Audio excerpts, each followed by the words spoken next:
cartoon would draw us in, which is the I'm sorry, disagree.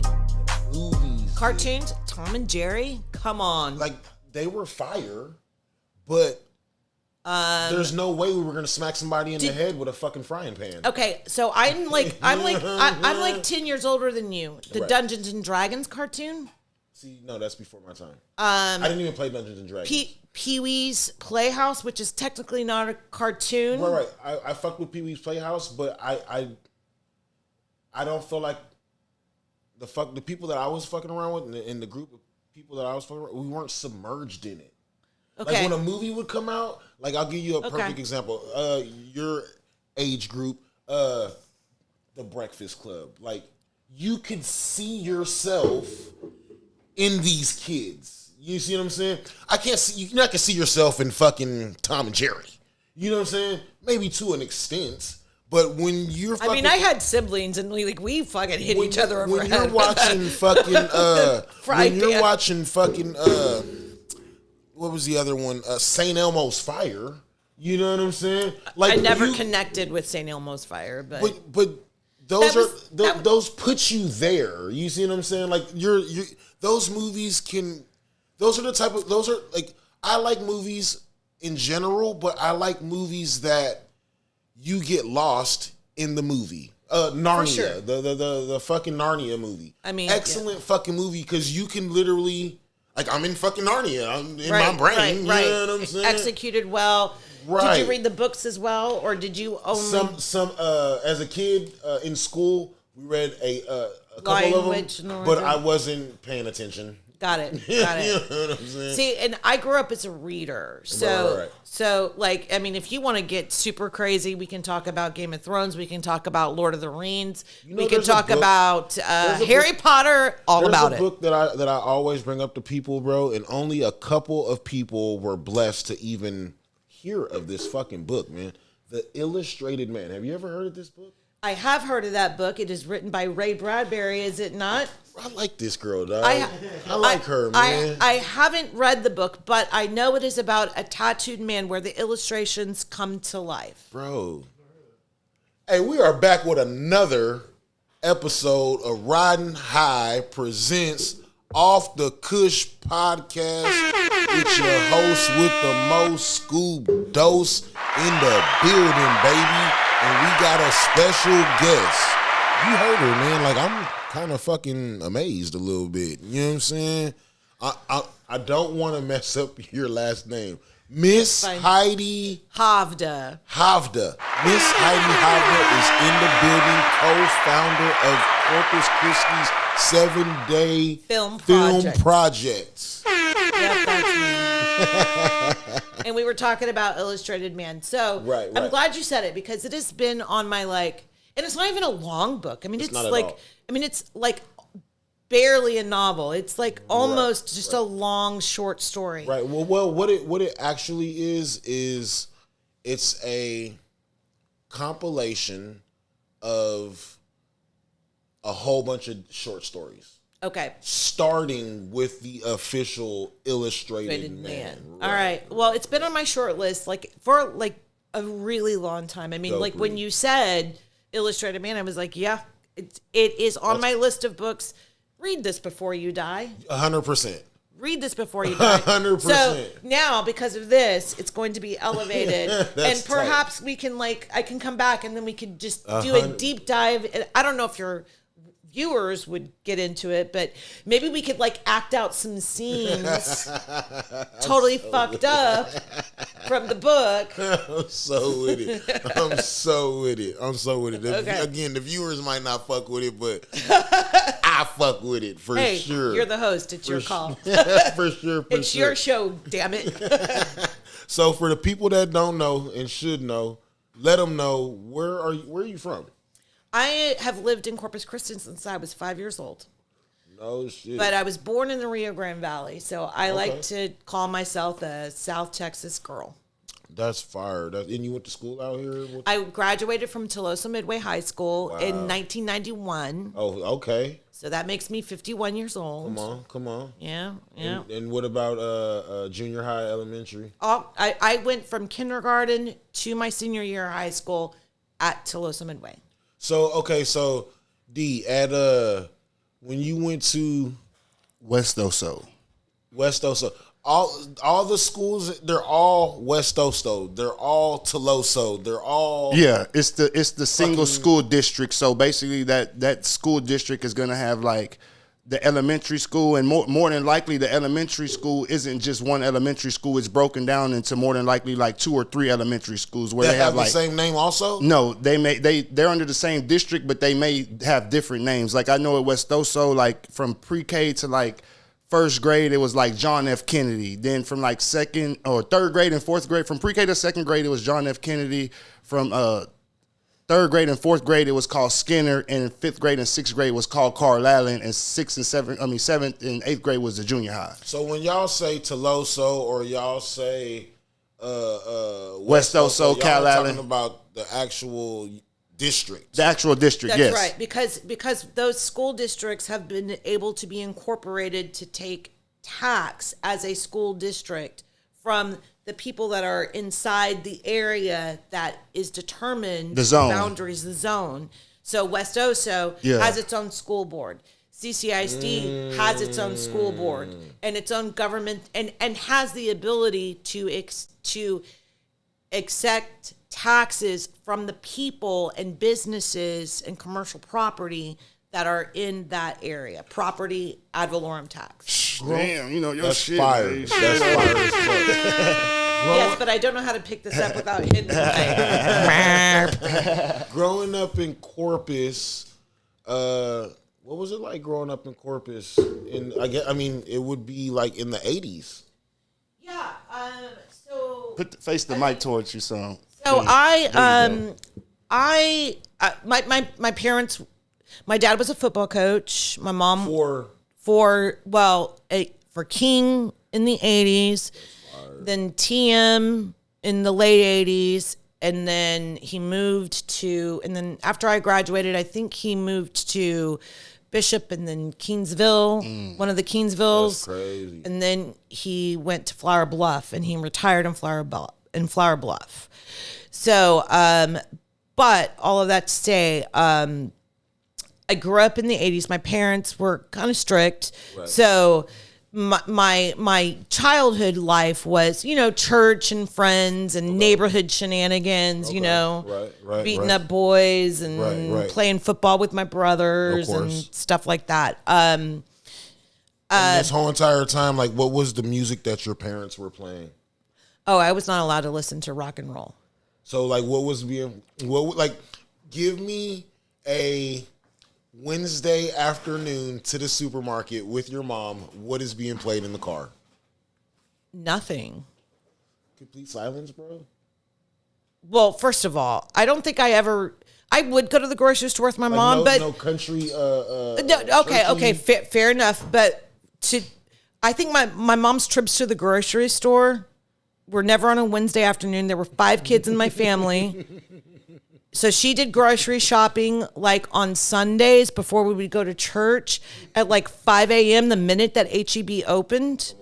And that was her alone time. Right. So she would get there like around 7:30, and she would like come in with like bags of groceries and be like, "Kids, unload the car." And we would all scatter and fucking unload the car and shit. So I don't think I ever went to a grocery store with my mom for a grocery store ship on a Wednesday, because that was my mom's private time. Touche. So, but, okay. Things that were played on repeat. Tom T. Hall, Sneaky Snake Goes Dancing, a wiggling and a hissing. I like beer. It makes me a jolly good fellow. The Statler Brothers, Counting Flowers on the Wall. That don't bother me at all. Okay, yeah. Smoking cigarettes and watch. They played it during Pulp Fiction. Yeah. Whenever, right before he, yeah. So, like when I saw Pulp You're Fiction fucking for with the a real one. I'm steeped. So, but I remember watching Pulp Fiction for the first time, and when Counting Flowers on the Wall came on, I was like validated. I know this song. I'm embarrassed. My mom had a record of the Beatles. Fire. But we found it like hidden inside. What album? I can't even remember. But I was like, being raised in a very Christian household, I was like, my mom has a Beatles record. So that was Imagine, bro. Oh, I love that song. So, but see, I had to discover music all on my own. Right. So when I was a teenager, and my dad was a football coach, and when I became a teenager, did you play football in high school? No. Okay. Basketball. Okay. So, but you understand, like, the coaches have like their own like little society amongst each other, right? Of course, yeah, for sure. And usually they're all about the same age, and they have like small children. Right. So my dad was a coach that had a teenage daughter. So on Friday football nights, all of those coaches with little children would be like, can your daughter watch all of our kids? Right. And so I got paid. Oh, that's fire. Because I charged like $2 a kid an hour. Oh, yeah, that's fire. And so I was like, for a little while, like, because I didn't give a shit about the fucking football games, So I went to, I would babysit these kids, and they were insane. But being kind of a theater person, like, I would always like do, play games with them and stuff like that. So anyway, I would take my super secret babysitting money, and I would go to, what was it? Remember Be Goody? The record store, remember, in the malls? And then there was Sam Goody. There we go. And then there was another one that was on the first floor of the mall. Disc Jockey. Maybe that and was then they had it. Camelot Music in Sunrise Mall, I remember. Yeah. So that was at Moore Plaza, yeah. And I will never forget the first CD that I bought with my own money.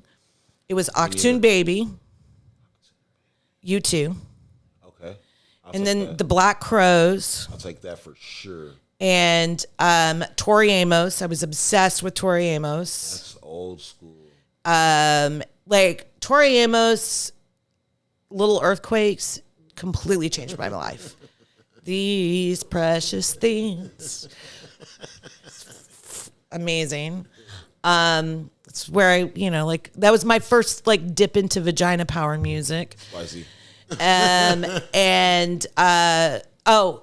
Guns N' Roses, Use Your Illusion 1 and 2. Oh, no, Use Your Illusion 2, because one of my friends from high school bought me Use Your Illusion 1, and GNR Lies, the acoustic album, the Guns N' I was obsessed with Guns N' Roses. Obsessed. I don't think there was. But I had to hide all of this. I couldn't let any. Crazy. I would say there wasn't a lot of teenage girls in that time that wasn't obsessed with fucking Bret Michaels, bro. Like, what? Oh. I never bought one of their albums, but give me something to believe in. Every rose has its thorn. I mean, yeah. Classics. Yeah, I was, and I would also have to, like, I'd have to listen to the radio really, really, really low. And just like everybody else did at the time, is that you would listen to Z95 for the top 10 at 10, and you'd have to hit record. Right. No, they don't know nothing about that. It was real mixtapes. Yeah, it was like, okay, ready, set, go. And they're like, oh, I hate that song. But why? And pause it. And at this time, what does Corpus aesthetic look like? Like, what is the... Like, visually, what does the city look like? What does the city look like? Abandoned, tired, worn out. No shit. And just to give you he's from California. He came to Corpus in 2002, or Texas in 2002. Exactly. So, like, we haven't really gotten into this part of my biography, but from the years of 2005 to 2009, right, I worked at the downtown management district. So, like, Art Walk, when people go down to Art Walk. Right. So I didn't start Art Walk. There's an amazing woman named Amanda Horn. She started Art Walk. We both worked at the downtown management district. She worked there first. I replaced her. She was irreplaceable. But we had no money. So there's Art Walk, and we are told to do Art Walk, and there's no budget. Like all the budget for Art Walk went to mailers. This is before social media. Crazy. So we had a $500 budget for Art Walk, and our boss mailers. For Corpus? No, they had a $500 budget for the whole art walk, and they chose to spend the $500 on mailers. Well, you have to understand. What it sounded like. But the thing is this is 2005, 2009. Okay. Like that's how you reach people. For sure. I mean, you had an email base, but like everybody didn't have computers at that time. Well, and Facebook and social media, it's not a thing. Okay, MySpace wasn't even barely popping back in those days. So Amanda and I both did this. We would put our own money, like the executive director of the downtown management district was like, well, why don't you just ask your friends to play for free? Because, we were like, no. And also like the homeless were ridiculous. Like this is terrible. I'm not proud of this, but I mean, I would go up to some of the homeless people who, because I was working downtown, I would befriend them and I would be like, look, I'm having an event down here. Please, I promise you, you know me, stay away because I'm having an event. Right. I don't want you to panhandle, but I'll give you like $10. Right.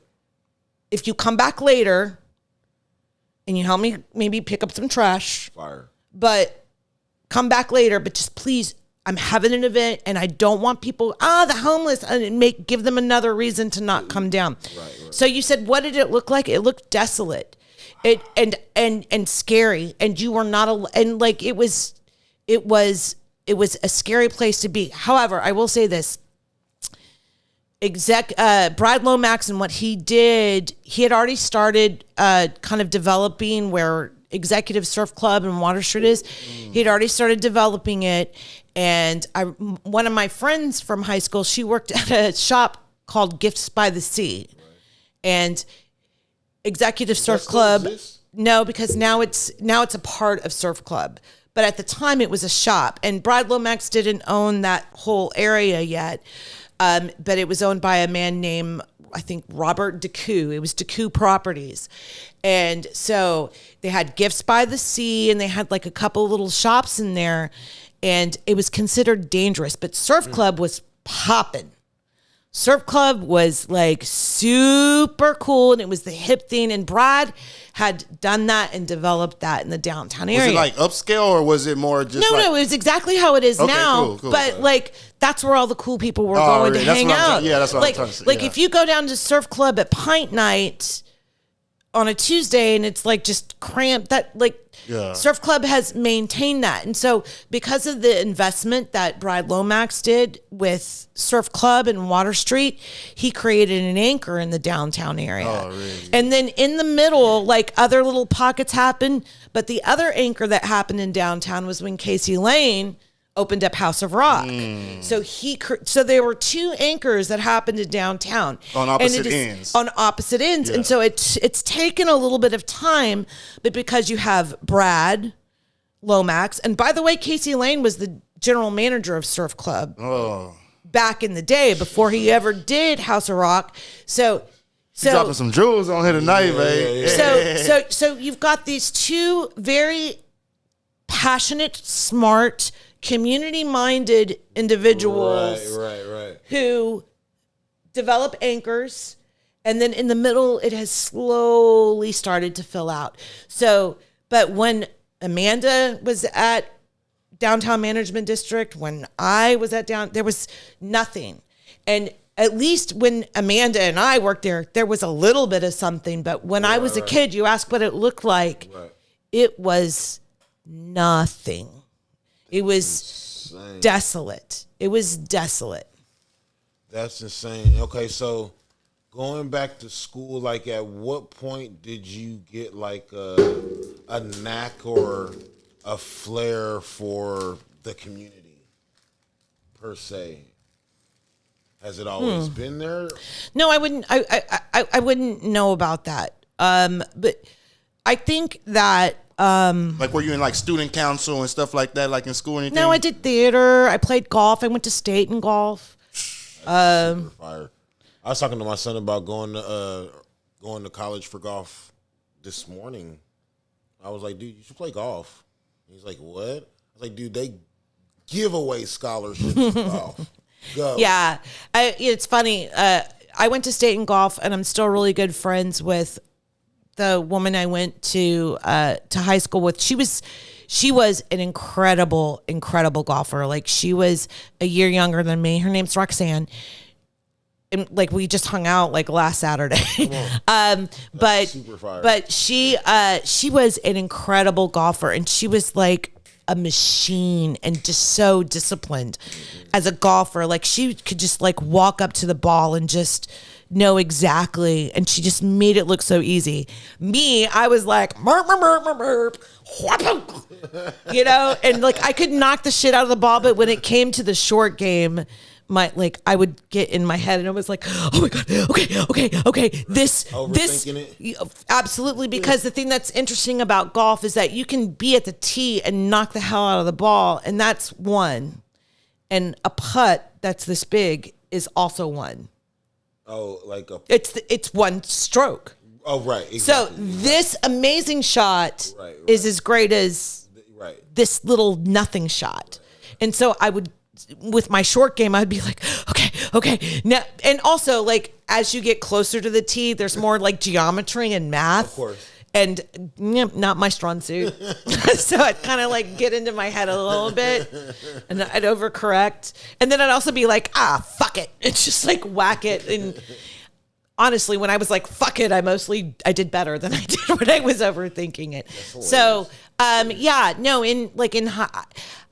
don't know when I really started becoming community minded. I've always been interested in politics. I've always been interested in community, and I've always I wrote plays for my cousin when I was like 7 years old. I don't know how I knew how to do that, but like there's just something like kind of innate in me that's a creative person, but I think that it really just all started coming together for me, and the pieces falling into place for me when I started working at the downtown management district, and I understood how governmental entities work with or against you. Right.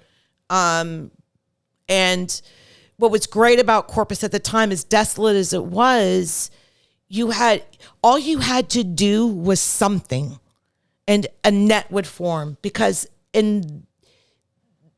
there was nothing there and someone was trying, people would go, oh, because no one was trying. That's insane.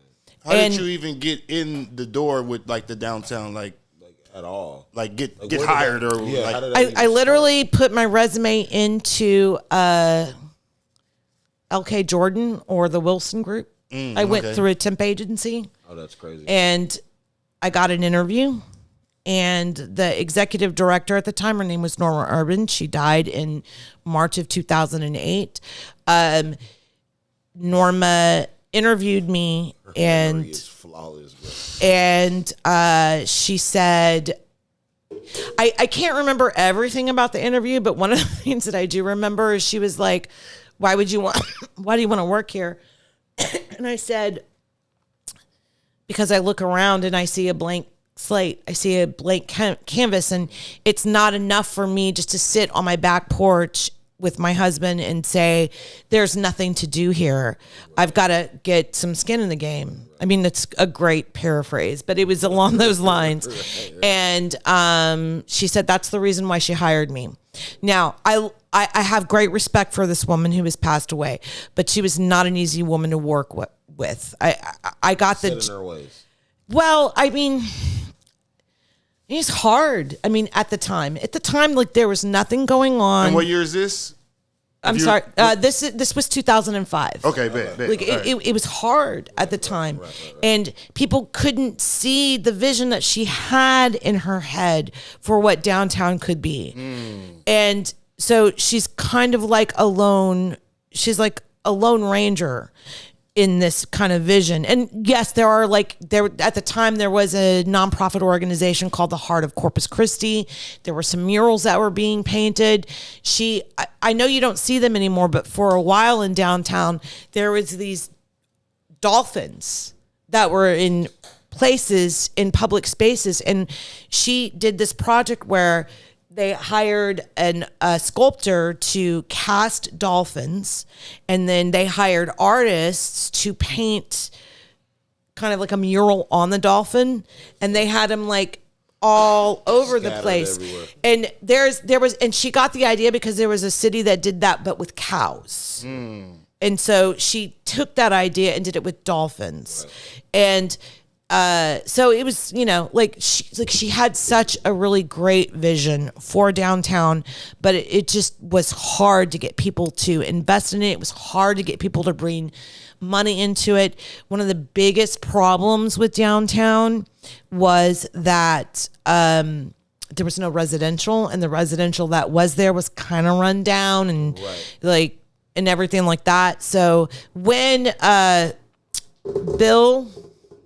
what is Bill's last name? I can't believe I'm forgetting his last Hoover. When Bill Hoover came in and the city had done tax credits for residential living, Bill Hoover came in and took the Nueces building and turned it into the Nueces Lofts. That was the first significant investment in downtown residential development. Is this like 2005, 2006 years? No. It was like around 2008, and I'll tell you exactly why I remember. Norma was still alive, and she was going to all of the meetings with the city economic development department and Bill Hoover so that they could negotiate this deal where he was going to get some tax credits and some incentives to help him justify taking this leap of faith in residential property in downtown when there's only really just two anchors, House of Rock and Executive Surf Club. And Norma was still alive, and I was preparing for an art walk. And so, of course, I've told you about how, I'll give you money and and I'm running up and down and I'm setting everything up for myself. And Bill was outside with some investors. I'll never forget this, because Bill was like, oh, hey, Heidi, come here. And I'm sweaty balls. I'm getting ready for an event. It's probably summer. It doesn't even matter. It's Corpus. It's Corpus. It's humid and hot. And hot that day. And I looked like the armpit of something awful. Right. And he was like, Heidi, I want you to meet these investors. And I was like, oh, hey, hi, nice to meet you. And she does all these events. Tell them what you're doing. And I'm doing art walk, da-da-da. While I'm talking to him, there was this regular homeless guy downtown. His name's Carlos, and anyway. And he and I were friends, and he comes up to me, he was like, hey. And I'm like, oh, okay, here's this homeless guy who's looking pretty scraggly, and here are these investors, and this is a big project, and the city's involved, and this homeless guy's being super friendly to me. And I'm afraid how it's going to be. And I'm like, oh, hey, Carlos, how you doing? Give me 1 second. Let me finish this. And I'll come see you. I'll come talk to you. And the guy's just looking. I'm like, oh, he's a really nice homeless guy. It's fine. It's cool. Don't worry about it. It's fine. And Bill told me later, you did exactly what I wanted you to do, because the investors needed to know that even though downtown looks like the way it does, there's an organization that really cares. And that's awesome. And that's right just time, right place. Right time, right place. And I often wonder, one time I saw Carlos homeless on the south side of town, and I was like, what an unfriendly place to be homeless in this city if you're going to be homeless. Crazy. And I haven't seen him since. I often wonder, where some of those people go. What do you think that it would take to bring investors to Corpus, specifically downtown? Oh, I think that the downtown management is doing a really good job. So in in the history of the downtown management district. So we'll just skip a couple of years. Because the guy that ran it after I left was garbage, and I'll just permanent record garbage. But then they brought in dumpster dookie water. The Downtown Management District Board did a national search, and they found a man, and he came from Indianapolis, and he worked within the International Downtown Association group, and he really understood how to leverage funding to make improvements. And he made a lot of people mad. I mean, Terry and I, his name was Terry Sweeney. He and I would get into fights, not because we didn't like each other, but because we just have the same personality, right? Okay. But he was great, and he was smart, and he did a lot of intelligent leveraging.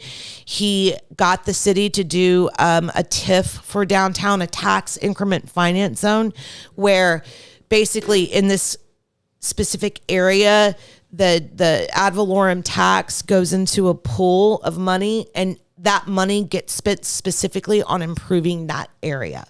So he set that up, and he did a great job with it, and it started a lot of ambitious projects.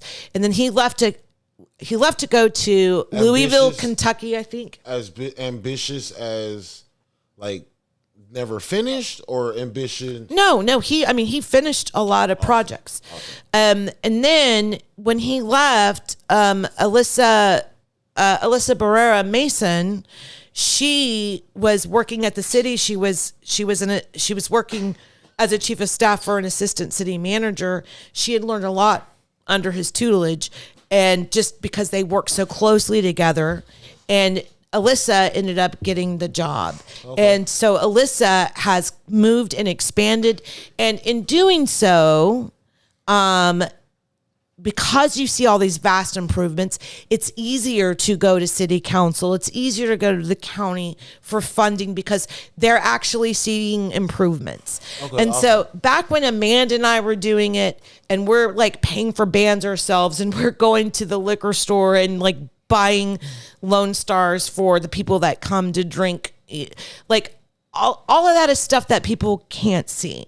And I'm not shirking at all what we did, because I firmly believe that the things that Amanda and I did, we planted a tree, that people and Norma planted a tree, and the people that came before Norma planted a tree, and everybody sits under the shade of the tree that we began to plant. But someone had to put that seed in the ground. Right. And Norma put a seed in the ground, and Amanda and I watered it. And this woman who did like all of the downtown landscaping, her name's Arlen Surface, wonderful woman. Arlen literally watered it. There was this time where there was this, it's torn down now, but there was this building and it was vacant, and it was infested with cats, and the feral cats were just taking over downtown. Now, I'm a cat person, but you cannot have feral cats around downtown, and you could smell the cat piss emanating from the building. Oh, wow. So it was bad. And I remember Norma saying, something's got to be done with those cats. And so I went down by the building, and I was scoping it out, and I was like, well, there's someone feeding these cats, like the water bottles that like release the water, and the cat feeders. Yeah. They literally had them like in like a planted area so the cats could come in and out. And I was like, all right, I know that every animal lover would have hated me at the time and will hate me right now. I spent a month picking them up and throwing them away. I had to teach them stop doing that. Because number one, not that I taught them anything. Hang on. That sounded very arrogant. Let me back off of that. I didn't have to. The cats. But the cats were the problem, but also they're feral cats. Right. They're catching mice. Right. They're catching mice. They're catching birds. Them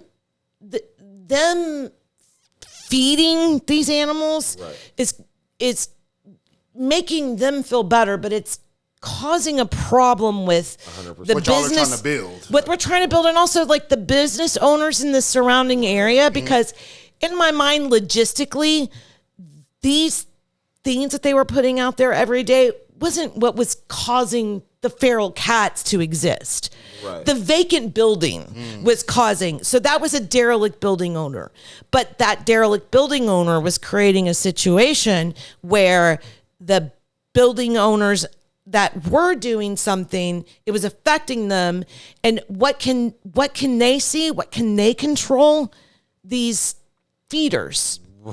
Right. And in my mind, in that moment, these feeders really aren't helping the cats, and they're definitely not helping downtown. Right. 100%. So if I keep throwing them away, eventually they're going to get tired of replacing them, because those things are like $25-$30 a piece. And so like those we're not talking about 7 Day at all, but those are some of the. But that's my bio. This is all that's leading up to 7 years. Definitely leading up to it.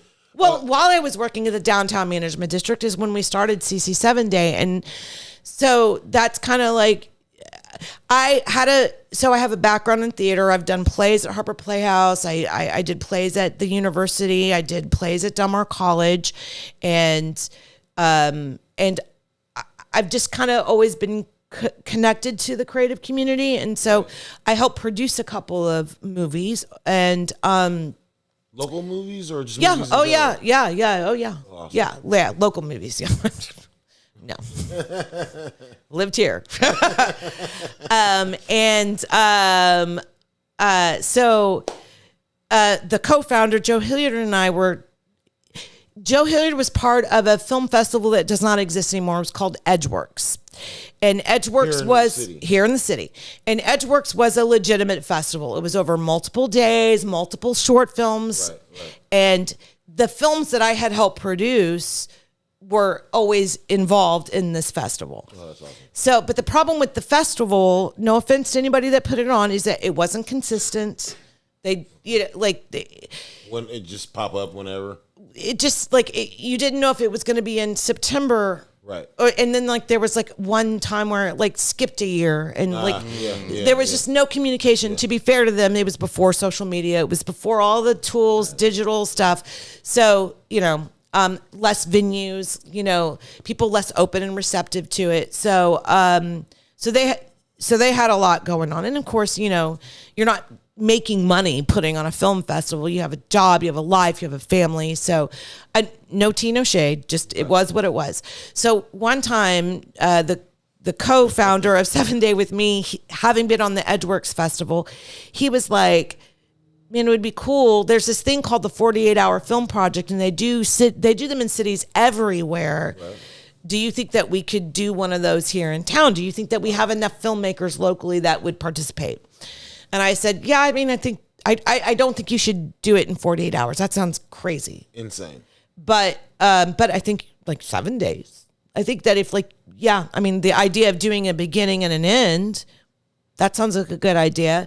He was like, how many filmmakers do you think would come in? And I was like, I don't know, 8, 10. Cool.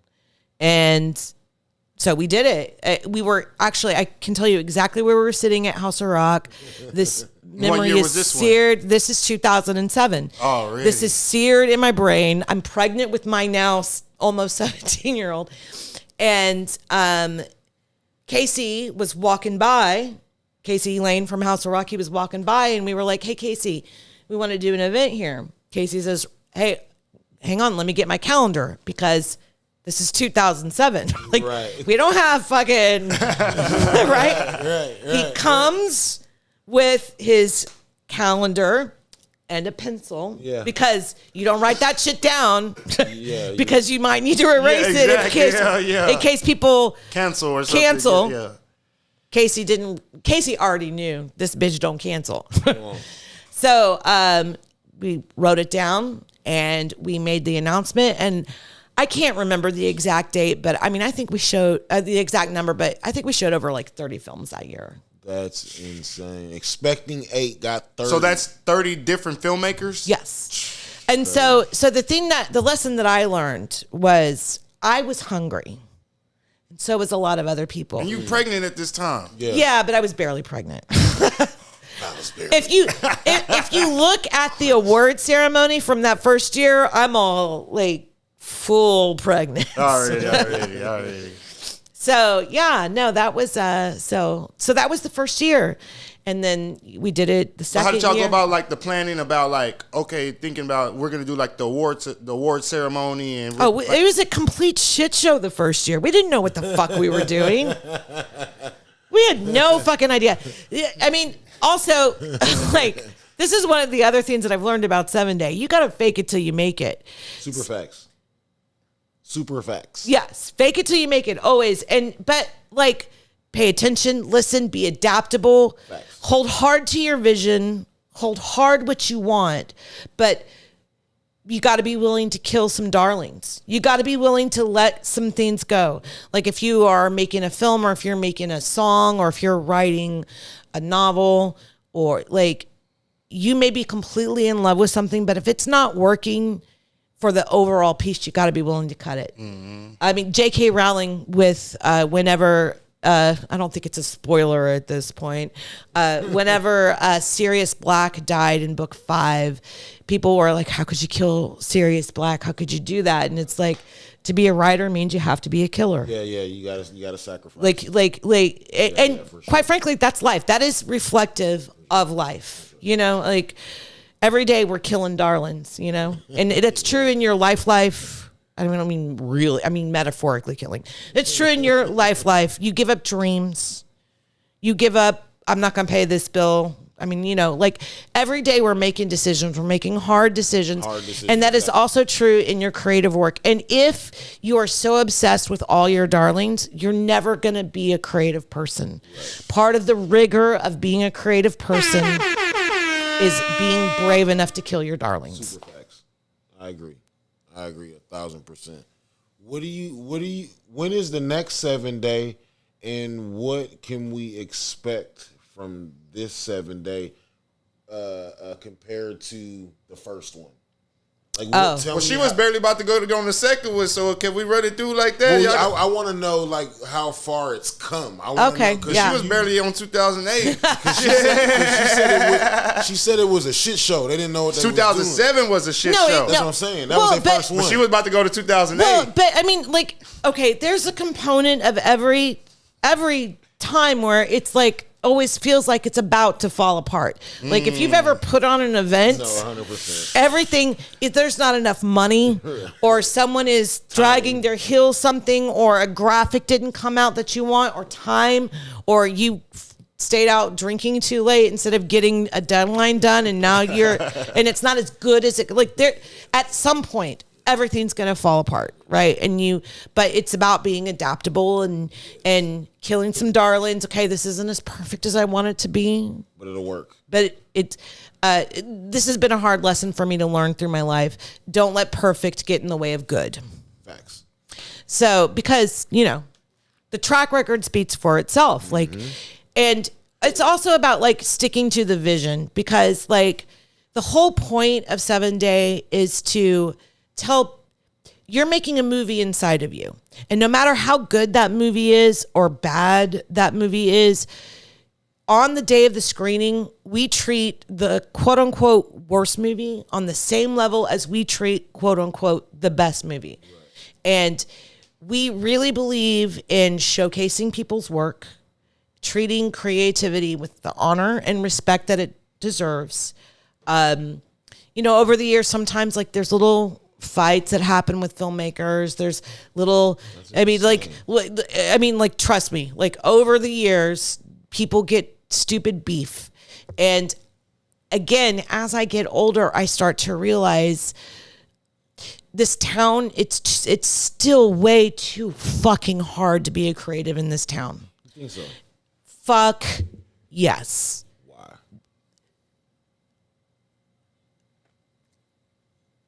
Hey, could you play at my event for free? It'll be good publicity for you. Or hey, will you do this graphic design for me?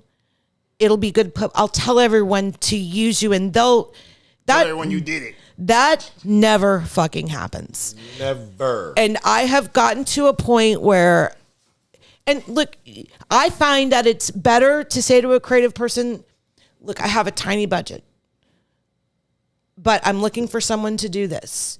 And this, I have $500. And that's the most I can do.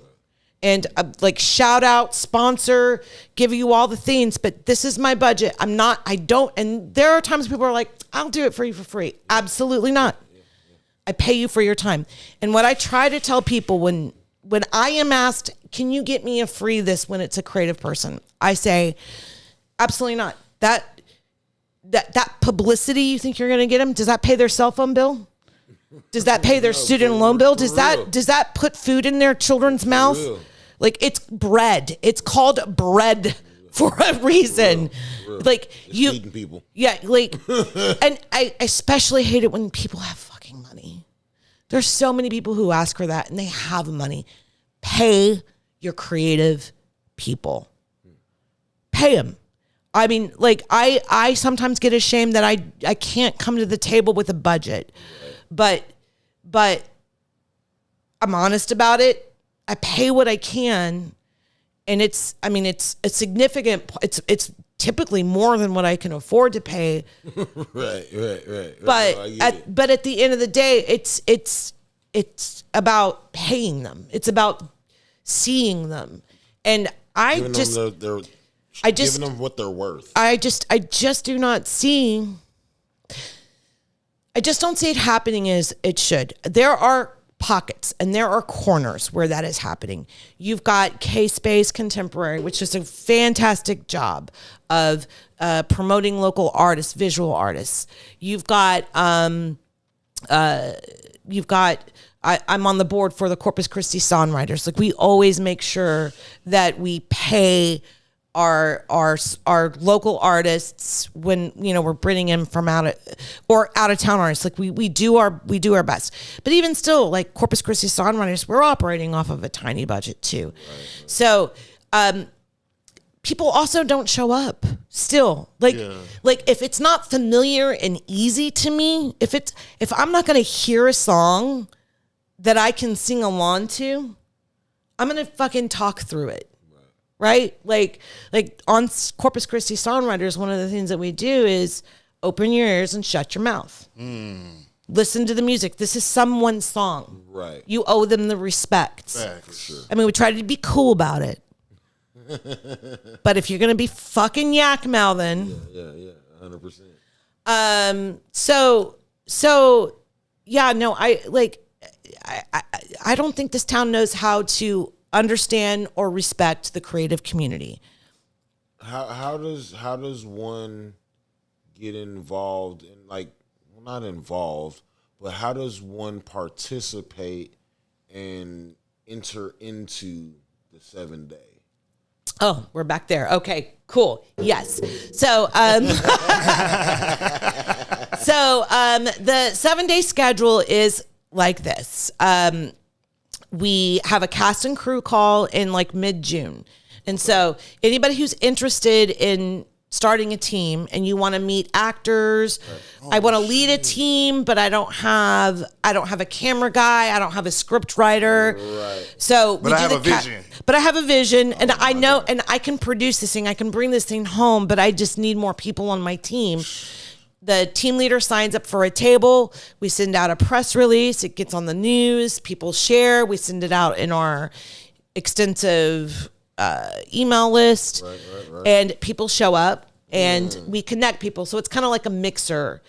I'm a team leader looking for people on my team. I'm someone who would like to join a team. And then, so that's in mid-June. That's kind of the first 7 day event. And how many people can sign up? I mean, it's an unlimited amount of people can sign up. And we say, so this is like, okay, me, I have this camera, but I don't have nothing to film. Show up and get. So what you would do at the cast and crew calls, you would come and fill out our talent sheet, and we'd take a little picture of you so that someone can remember you later. Alrighty. We give you a number. You'd fill out the sheet and says, I'm a cinematographer, and I'm looking to join a team. And so super dope. So then it's on you to make the connections. So and you go from table to table and meet your filmmakers and then your team leaders. And then after that, when we do the kickoff, which is always the first Wednesday after July 4th. So this year, July 4th was on a Thursday. So the first Wednesday after that was July 10th. So on July 10th, people signed up, $60 entry fee. And that night, after everything, we sent that database of pictures and talent and the sheets of what they said they could do.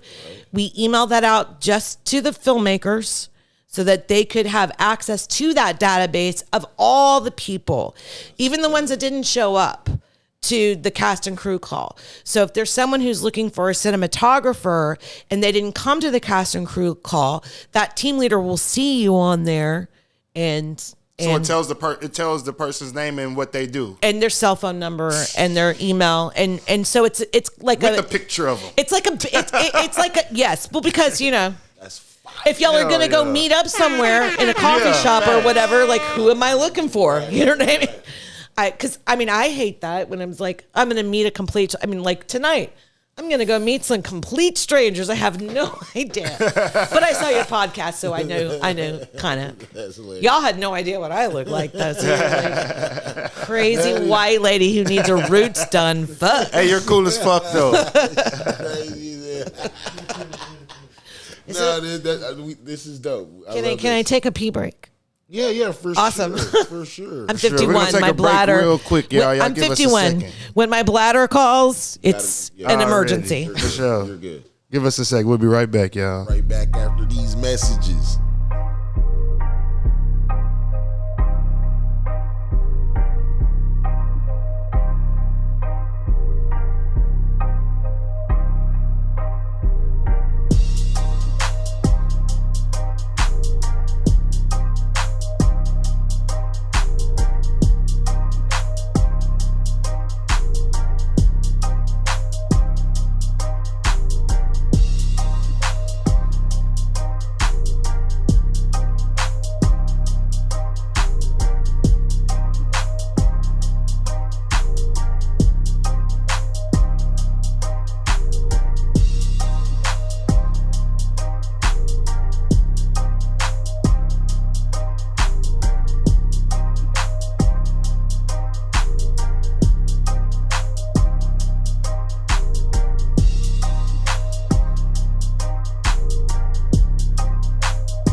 Totally. So back to what we were. I had just missed it. I just asked Miss Heidi, is there a column for visionary?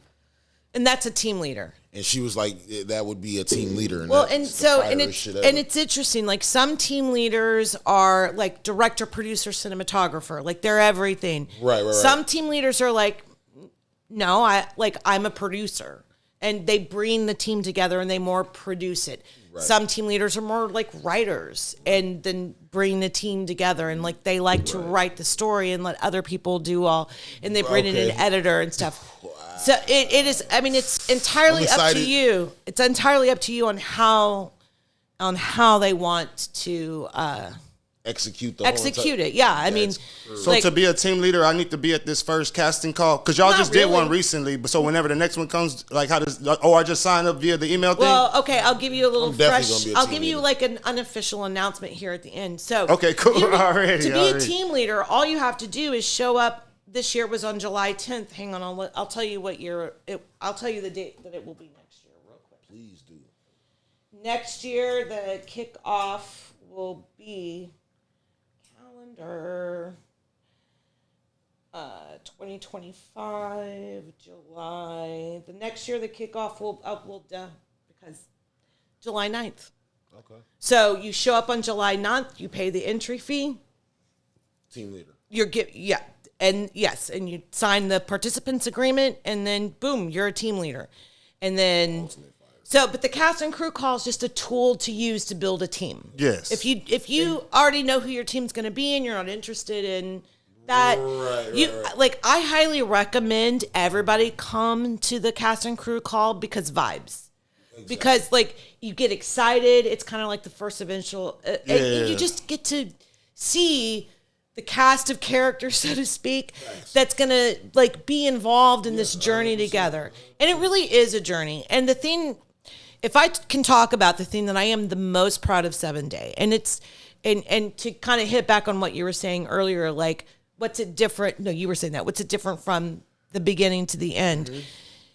I'm so proud of the community because when the co-founder and I sat to talk about it, one of our goals was also let's build a film community. It feels very bifurcated.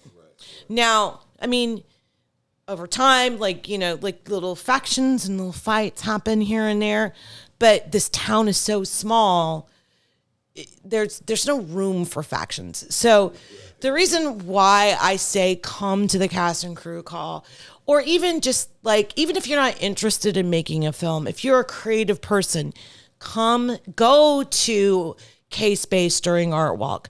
Go hit up the art center and walk around and see it.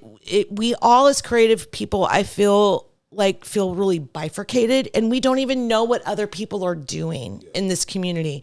There's a couple of writing groups in town, like local writers who publish every year. The Corpus Christi Literacy Council, they publish a book of poems and short essays and short stories written by local people. And every year they put it out and people read them. And like nobody, like we all live in this bifurcated world. For as connected as we are, nobody in the creative community really connects together. You're in your visual art world. You're in your hip hop scene, you're in your CC songwriter scene, you're in your 7 Day scene. And that I think that we as creative people really need to do a better job of connecting with each other. Collabing, working together, build something bigger, and also be a louder voice. I mean, it's like a little pipe dream that I have because, you know, I got way too much shit on my plate, but I'd really love if I had the bandwidth to start a political action committee for the local creative class. Wow. And we raise money so that we can give campaign contributions to people who are running for city council, for people who are running for county court, who understand the economic impact that what creative people bring to a community. Right, so, like, fire. how the fuck did you think Austin became Austin? Man, exactly. You're from California, like, what's a cool, creative, sleepy town that's, like, comparable to Austin? Because LA is not, like, well, maybe LA and Austin are similar now, but, like, where Austin started. In California? Like, I have no idea. Like, I'm from Southern California, so I would say, like, along the lines of, like, Anaheim, Garden Grove area. Okay, so how does Corpus Christi, with Austin, especially like right now, Austin is so expensive and it's driving out all of the creative community. And they're having to flee to the outside edges of Austin so that they can afford to live. Facts. It's still expensive to live in Corpus Christi just because generally in the nation that cost of housing is ridiculously expensive. But it's a lot cheaper to live in Corpus Christi. And it is also a lot easier to get involved and start something because even though we've progressed a lot, this town is still hungry. Oh, yeah, for sure. And it's hungry for new things. 100%. So here we are as a community. We have an opportunity to be a draw for creative people. There's a lot of public policy that people can do. Like, when I was working at the downtown management district and around 2008, I came across, I was just researching something and I got minorly obsessed with it. Chattanooga, Tennessee wanted to redevelop their downtown. They had a lot of like residential housing in the area, like that was close in their downtown area. And so what they did is they gave tax credits to, you had to be an artist. You had to be willing to open up a shop or just be an artist. And they would front the money for the closing costs of homes as long as the home was in the specific zone, which was near the downtown area. So you had to live there for a certain amount of time. Right. But then after that was done, that you had no debt obligation to the city, and you basically got a house and you didn't have to pay $25,000 in taxes. No, closing costs for your house. So that's the sales tax for your house that you pay. But then also they fronted the money for the real estate agents, everything that is a closing cost. Right. They covered. Now the city of Corpus Christi, I don't know if they still do it. All of that. I don't know if the city of Corpus Christi used to do this. I don't know if they did this, but the city of Corpus Christi used to have a similar program, but it was for people who earned a certain amount of money that they would do it for. And your obligation was you had to hold on to the house for 5 years and not go into default in the house. And then after that, they cleared the loan. And I know this because I bought my first house in 1998 under that program. Was it the first time home buyers loan? Is that what it was called? No, that because that's a federal. Okay. Right. Okay. This is something that the city of Corpus Christi did to encourage lower income people to purchase homes. Oh shit, that's what's up. I don't know if it exists anymore. Okay. Probably not. But that same concept, but that same concept. I mean, I bought that house in 1998, and it's in the neighborhood between Galahar and McCardle, off of Carroll Lane, Staples, in that area. Mm-hmm. In 2008, I bought that house for $49,000. $149,000 now. I mean, I'm telling you something. It was a 2-1. It was $750 square feet. 750 square feet, but also huge backyard, lots of trees, homey feel. That was my first house. I mean, I didn't know how to take care of it. I was all of 24, 25, what's up, though. Yeah. But that idea is such a good idea. So Chattanooga did this program. They were able to redevelop their downtown because they incentivized artists to move into that area. And then downtown Chattanooga became an art hub. And because artists come in and they make it cool and they open up shops, and then you can do things like art walks and things like that, and things for, and then the musicians come, and then the creative people come, and then all of a sudden it feels alive and vibrant and safe, and so then the business opens up, and then and it just goes and goes and it goes and it goes. So you see a lot of effect. Right. You see a lot of that happen with the things that the downtown management doing, the downtown management district is doing now. But it didn't happen without an anchor, Surf Club, House of Rock. Now you got another anchor, Bus, Goldfish. The retro place now. Retro's a nice little like walking place in between. So what would it take for Corpus Christi locals to invest and get into a building downtown? Oh, I mean, I think that all of that property is pretty high. I mean, like you would need, I am not a subject matter expert about that now. I mean, I could have told you in 2009, but then I left and got into some corporate America stuff and like learned how to like do budgets and analyze financial data, which is very helpful when you're dealing with creative people, because creative people know how to create shit, but they don't know how to fucking budget shit. So I'm really glad for that little like diversion into my life. But I wouldn't know. I could tell you in 2009, but I wouldn't know.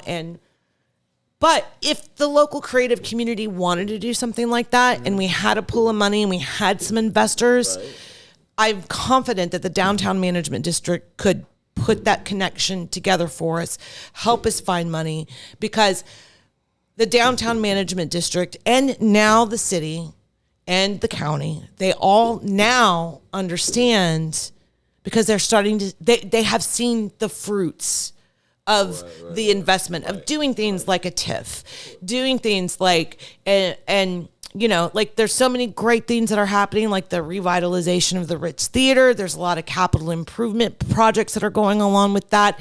It's got a dedicated group of funders so that the Ritz will be revitalized, and that's another great music venue. That's another great space for really cool, magical things to happen. I got to give it up to K-Space. K-Space is just such also another incredible anchor. Been there just as long as Surf Club. I mean, so you talk about local creatives. What would it take? K-Space started as a collective with a bunch of artists, and they took that. It's like retro and where K-Space is and the upper level.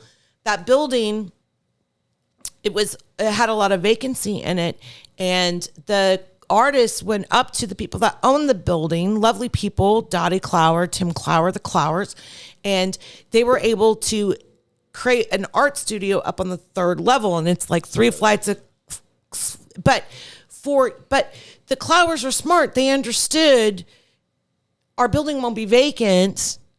We'll get some art in here. And cash flow. Right. And so win. It's a win. And right, they made this investment with the artistic community. And so you had, so you have what is now K-Space. K-Space puts on the Dia de los Muertos Festival. Like I remember the very first year that they did it. And now it's like one of the biggest Dia de los Muertos festivals in the United States. So but all of that happens because a group of people were brave enough to go up to the Clowers and say, hey, can we use this space? And the Clowers being, yeah, I'll take this risk with you. It's not like it's a risk. It's a risk for everybody. No risk, no reward. Right. So like I do believe that independent spirit is there. And I do believe that there are sections and fragments of this community that care about this. I think that the administrative component of our city government and the administrative component of our county government ebbs and flows based on who has the job, because those are administrative and those people are hired at the leisure of our elected officials. And you have ebb and flows of the governmental people who present stuff to our elected officials that are more paying attention and open to arts and culture things. And then sometimes you have people that don't care. Right. And that's all I have to say about that. I'm not talking at all about any current city administrative officials. So what do you think that, what is the 7 day? I'm sorry, I just made myself laugh so much. You're good. You're good. What is? I was being a see you next Thursday without being a see you next Thursday, except for I was being a see you next Thursday. What does the future hold for the 7 days? Oh, 7 day. I mean, I got a great committee. Shout out to Mickey, who has been on it since 2016.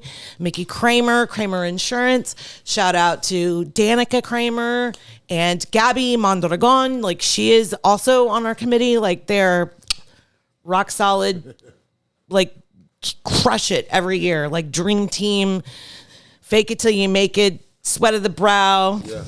Skinned knees sometimes. I mean, that's mostly me because I'm clumsy as hell. But it's always going to go on as long as there's a hunger and a need for it. How did you build and to the point where y'all now getting the films played at the, if I am not mistaken, the Alamo Draft House? Like, how did it grow into that?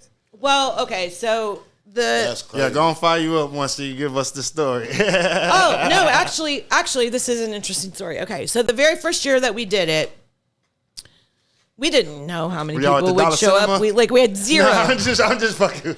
So the first year we screened them at House of Rock. Okay. And it was a good show. Oh, it was it was too many people. It was too much to manage. It was like we outgrew House of Rock year one. That's insane. Because of my theater background, I had connections with community theater, so we did it at Harbor Playhouse for several years. After year one? After year two, we started at Harbor Playhouse. Okay.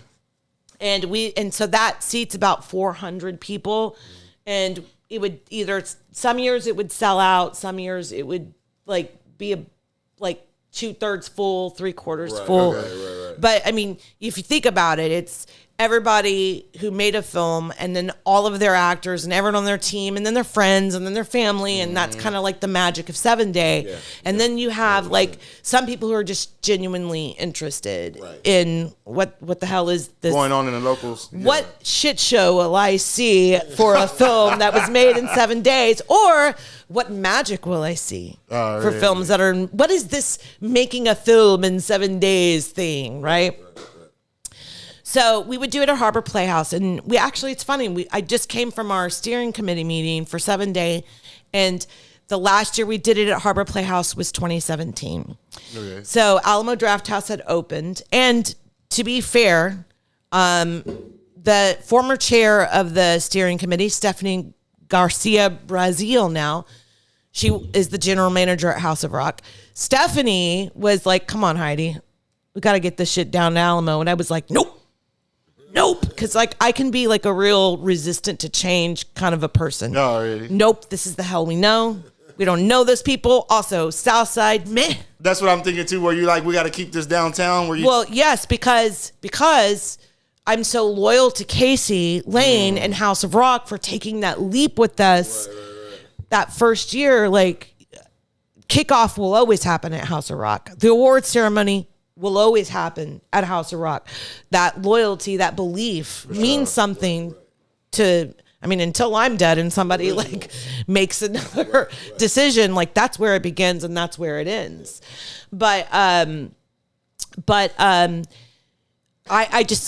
couldn't wrap my head around, okay, people are going to go spend 7 hours at a button-a-thon screening at House of Rock, at Alamo, and then go all the way the fuck downtown for the award ceremony. I couldn't wrap my head around it.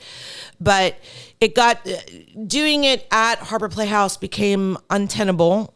So we met up with the folks at Alamo Drafthouse and we made it happen. And it was just as easy like that.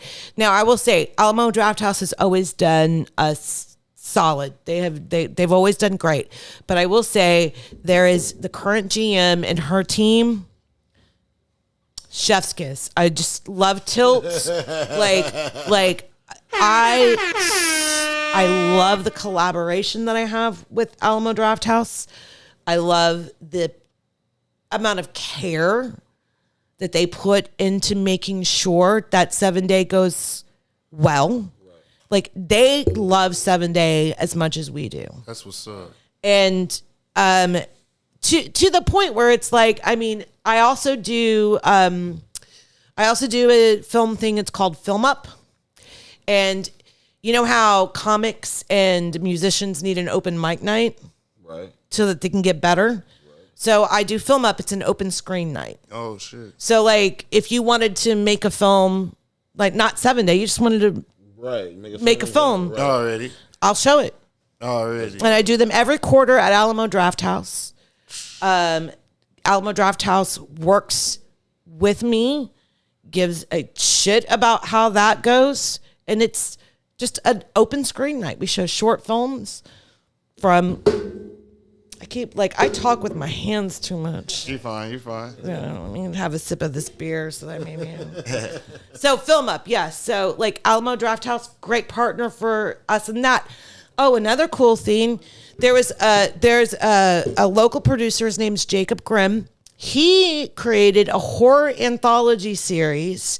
Oh, wow. All local people, all local filmmakers. I am in one. And so Alamo Drafthouse also is working with him, and on September 12th, and they're screening all 8 films before they get released on YouTube. And so he worked with Alamo Drafthouse, and let me tell you how great they are over there. We're already sold. Oh, those tickets are almost already sold out. Damn. He got a 132 seat theater, and there's only like 30 something tickets left. I need one of them tickets. I need like 2 of them tickets. Well, go to Alamo Draft September 12th. That is not my event. I can't give away comps. I mean, maybe if you're nice to me, I'll give you comps to 7-Day. But I mean, I can't comp you Dead of Night. That's not my circus, not my monkeys. I was just a dumb actor in that one. Go to that. That's dope. Local skills. Yes, the next one's October 23rd. Oh, yeah. Okay, cool. So, and I'll take a film up until like October 21st. Like, hey, I'm gonna make a film. I'll put you down, and I better get that film on October 21st, or someone else will be on a waiting list. Right. Because it's amazing to me, like just like that first year with 7-Day, I was like, oh my God, I can't believe we got this many films. I do a little shout out, I do it on my own personal social media because I do not need another social media channel to follow, manage, boost posts for. Yeah. I just do it on my personal, but I always have a waiting list. I'm always amazed at how like a film that I made 10 years ago that I'd really like to see on the big screen. Like, that's what I'm in there thinking too. Like already. how much stuff is in a can that people want to look at? You know, it just blows my mind.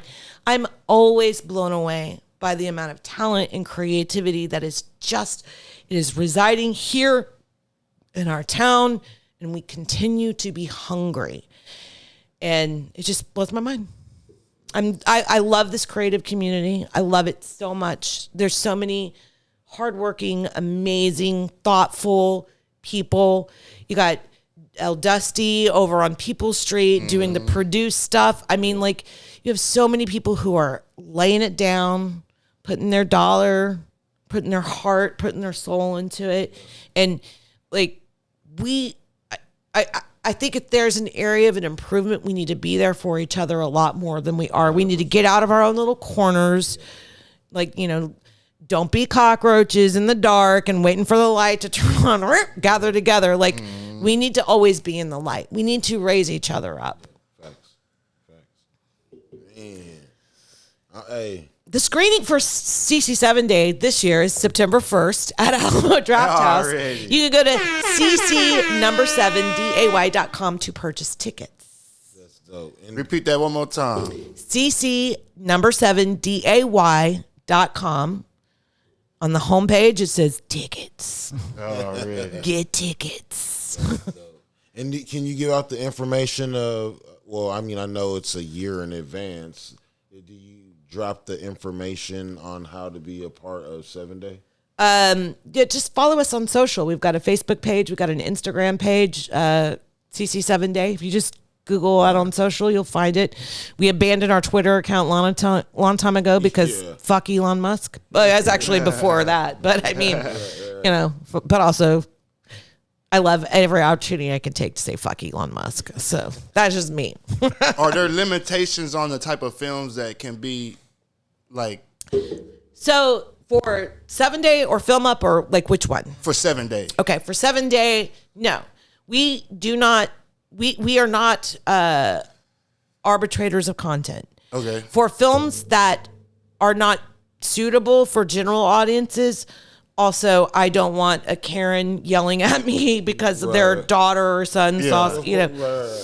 There is what we call the elevated content flight. Okay. So typically, what we do to determine if it's elevated content, we have some just general policies. How many fucks, C word in elevated content, full stop. Not because I have a problem with the C word, but because that offends large people. Right. I draw the, like, people say bullshit. Bullshit's fine. Right. You know, so it's like we kind of try to figure out PG-13.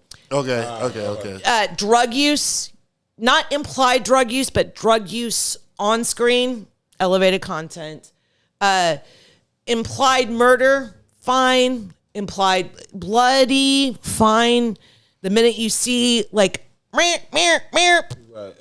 elevated content, you know. So like, there's some general rules that we have. You know, it's like sometimes it's because we don't want the elevated content flight to be the most. Janet Jackson slipping a nipple. Elevated.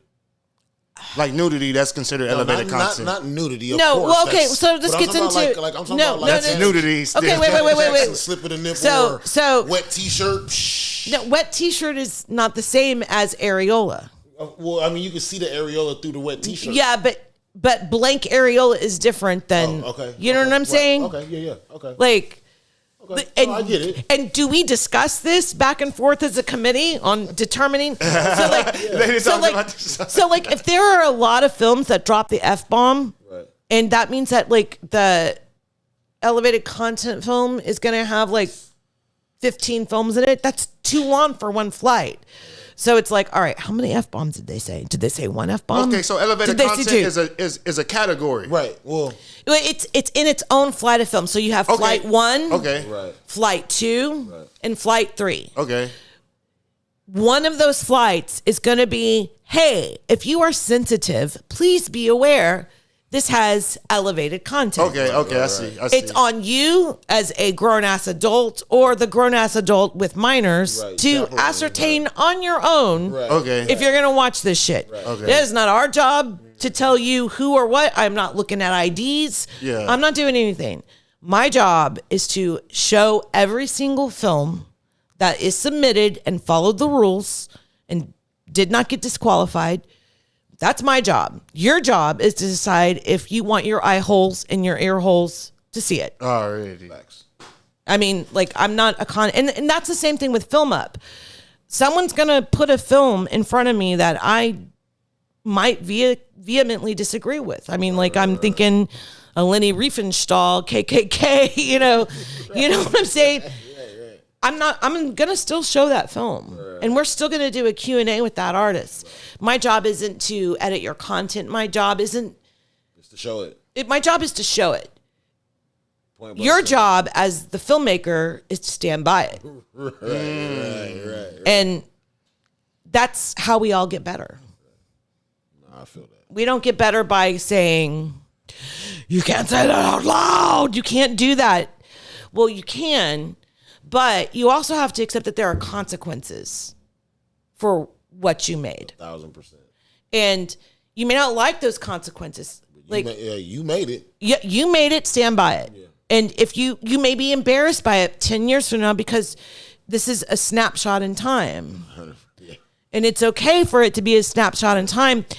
And maybe you dig in deeper and, have even whatever. I mean, my job's not to judge it. It's your job to stand by it, Hell yeah. Elevated content. So Flight 2 is elevated content, and our friends with Super Can of Bros who made a film, they are definitely in elevated content.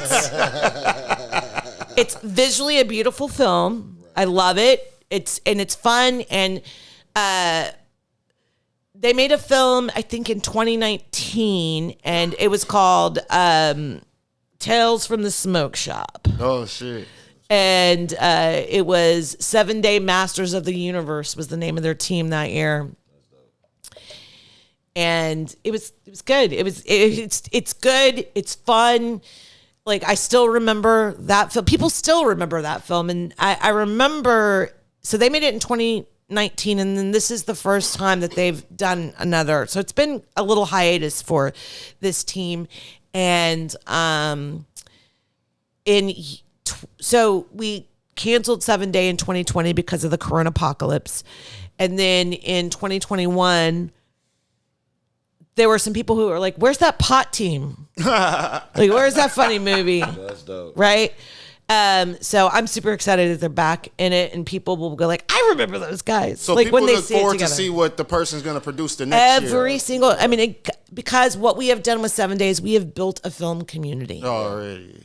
We have built, and yeah, there's a competitive edge to it. Oh, what's this team going to do? Oh, sure, but there's also a genuine respect, love. Oh my gosh, that filmmaker, I remember when they were just starting and you couldn't even hear the audio for their film. And then now, oh my gosh, their audio's clean. Their cinematography is so much better. Yeah, that's what's up. So, and that's the real cool vantage point that I have. You talk about what's the difference between first year and now. I have this vantage point of seeing the growth of so many local filmmakers. I also have the vantage point of several of the young filmmakers use their 7 Day film to help them get into film school. Oh, wow. And that's also really cool. So, yeah, no, it's, I mean, it's the reward for investing in your creative community. It just reaps manifold.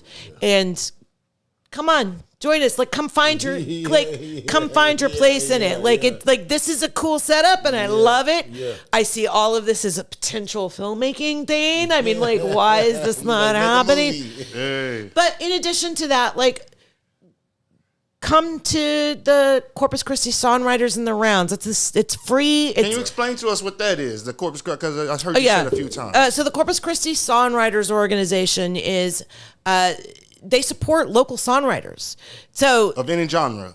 Well, yes, absolutely. But like when you hear that, you think Americana, you think folk, right? But that doesn't mean that other genres can't participate, right? Okay.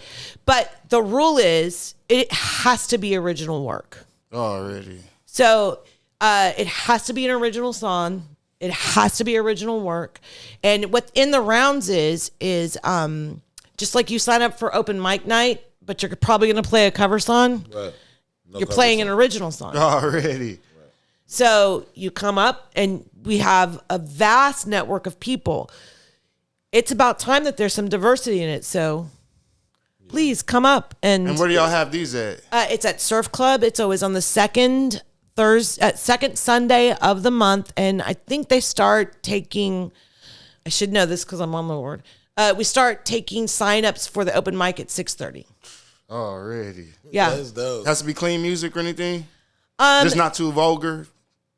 I mean, does it have to be completely clean? I mean, there at that hour at Surf Club, there are families around. Okay, cool. But I have never seen them kick anybody off the stage. Okay. Also at Surf Club, there's a general rule. Is it a listening or is it a performance? I always tell people to show up with like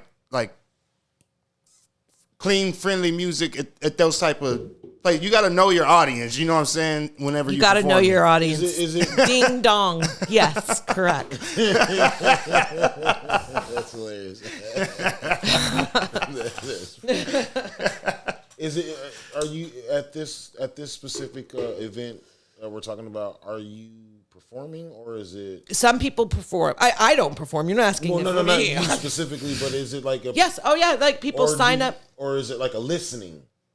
Well, you can just go and listen. That is what I do. I listen. Okay. It's almost like their version of an open mic. It is art, but it is open mic, but with original music. Then we also put on a festival in February. It's an entire weekend, and there are workshops and like entire weekend of music. And again, like we are actively trying to diversify and get some different genres. Hell yeah. But y'all should just come and check it out. And like, I mean, like, definitely. if you love music, if you love original music, Yeah, if for you sure. are a musician, even just being around other people creating music, exactly. even if you don't want to get up there and be like, too many white people, I'm looking at this crowd, Right. I'm not feeling that they can do whatever. Yeah. But just being around and making connections with people who are passionate. For sure. Like if I feel like we're all friends now. Like For sure, how would for we sure, have for ever sure. how would Hell we yeah, have hell yeah. ever met if I hadn't for sure. co-founded 7 Day? Straight up. And creative people need to spend more fucking time together. Hell yeah. Spend more time together creating. Creating Hell yeah. and then create the world, and I'm going to form a PAC, and then we're going to raise money, and then we're going to give money to city council candidates who give a shit about the local creative community. Hell yeah. Straight up. To keep it all going. Hell yeah. There was one that you're called Big Dick, and it was a monster sighting. Oh, yes. That was actually a young filmmaker's movie. That was a high school student who made that movie. And I believe it won Young Filmmaker Award that year. And that Big movie Dick. was, so it was actually, no, I do not. Man, I can't remember if we put it in elevated content or not. They never actually showed a dick. It was just all implied that it was a dick. And it was like he's looking for something, and it's like in the sand on a beach. It's like a long dong, like making. Anyway, it was I'm gonna great. have to watch it. Yeah. I'm gonna have to watch it. No, Yeah, we're gonna have to Diddy. make a film for the next one, man. For damn sure. The Hell yeah. outside work and reminded me of the 7 Yeah, it says she ran into me outside working, reminding me of the 7 Day film, and sparked us back to get into it. That's fire. So I've archived a lot of You films. sparked like me going, to want to do some shit. Oh, yeah, I've we started definitely doing it. I've started archiving films, and I haven't uploaded them all into YouTube, but you can see every film from 2016 to 2023 on our YouTube channel. You can also check it out. I'm on it. Like there's some bangers in there. I mean, I'm on it. some really freaking fantastic films, and it's like I like the weird ones, like there's the ones that like totally win and deserve to win, but then like there are the weird ones where I'm just like, oh, man, got some heart there for that I one. fucks with that one.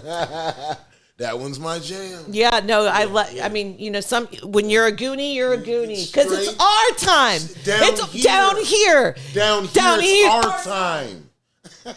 I fuck up there. Up there. And it's all over once you fucking write up Troy's bucket. That's right. That's fucking right. And we don't write up Troy's You bucket. would never. You want to know why? Because Goonies never say die. Never. D. It's true. No fucking joke. I fuck with Miss Heidi, bro. We gonna wrap it on that, man. It's been another fucking episode of Riding High presents Off the Kush podcast. And that's what I am. Off the goddamn Kush right now, man. Thank you, Miss Heidi. Hey, I had a blast. Thank you so much. Thank you. We are definitely not done conversing. Hey,